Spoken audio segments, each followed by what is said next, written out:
and I'm the founder and chairwoman of Healing Venezuela.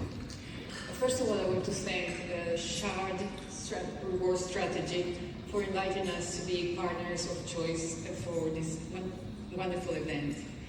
And I guess you are all asking yourselves, why Venezuela? Where is Venezuela? Well, Venezuela and Britain actually had a very long history together. It's 500 years of history. More recently, during our War of Independence, you Brits helped us to free ourselves from the Spaniards. And our heroes, our independence heroes, actually lived here in the UK in exile. So, but is that a good enough reason for you to be here listening to me about Venezuela? Maybe not. But the truth is that actually Venezuela, there used to be a country at the top of everything, democracy, population growth, richness and so on. For the last 10 years has been going through a severe decline. And the crisis today is really of proportion, absolutely catastrophic.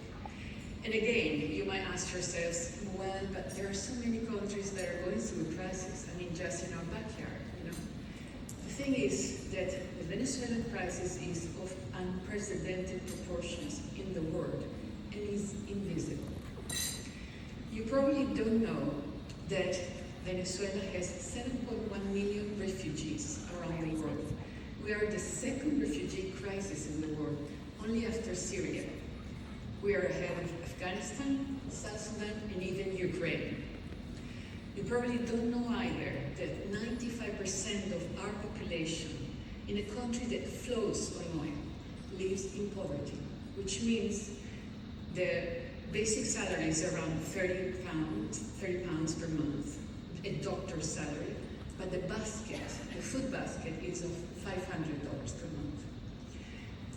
More tragic events are related to sexual exploitations, are related to people trafficking, and actually one tragic event that we have, one tragic story that we have here that ended up well was one of our volunteers, Alessandra, lovely girl that is going around.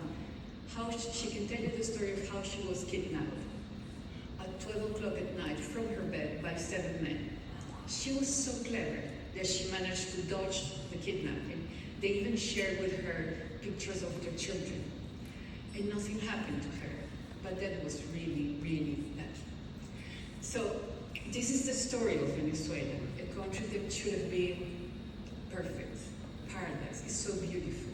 People are so nice. It's so warm in every possible way. But apart from the bad stories, we have very good stories to tell. And these are the stories that we have written at Healing Venezuela, thanks to our donors and supporters like Jose Ramon and Alessandra and many others. We're all volunteers.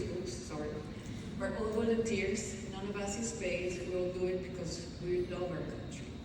And we have, when we founded Healing Venezuela, our focus has always been health. We started collecting everything that the NHS was discarding and sending it to Venezuela. And over time, we have specialized, and we have now 3 core programs. Infrastructure, improving hospitals' infrastructure that is crumbling. Supporting junior doctors that, as I say, earn $30 per month, so we give them the equivalent of that. And the food program, which is the topic of our conversation today. Because we focus on high impact programs, since we have been founded, we reckon that we have benefited at least 300,000 people. And let's talk now about this food program.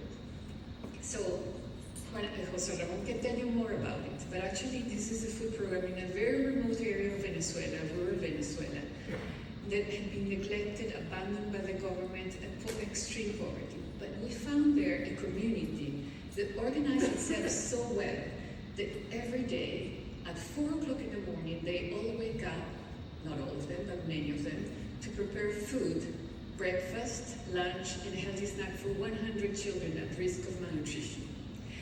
The program is so successful, it has been running for 3 years now, and it's so successful that while the malnutrition rate in Venezuela is at 26%, so 1 in 3 in every 3 children is malnourished in Venezuela. In Guaraons is 4%.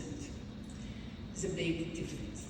So We're raising funds today for this program because we're feeding the children, they're healthy, they can go to school, but we have big plans for a community that really has managed to organize itself from nothing, just with a little bit of help from us, just paying attention to them and giving them hope. They have made these miracles happen. So you have 3 ways to help us tonight. One is through raffle. We're going to be walking around the tables to sell these tickets for the raffles, and the prize is going to be a dinner prepared by a chef, a cordon bleu chef, a lovely Venezuelan guy called Dani Garcia. That's the first way you can help us. There are some pledge cards on your tables, and you can fill them in. There is also a gift aid form, and then you can tell us to collect it, or please give it to us at the end of the day, at the end of the dinner, of the event. And then, of course, the silent auction. As I said before, this is a very worthy cause, even if Venezuela seems so remote. And because the picture says more than 1,000 words, we're going to show you a little clip of what I've been talking about. Thank you very much. Venezuela is a humanitarian crisis of tragic proportions. Since 2015, hyperinflation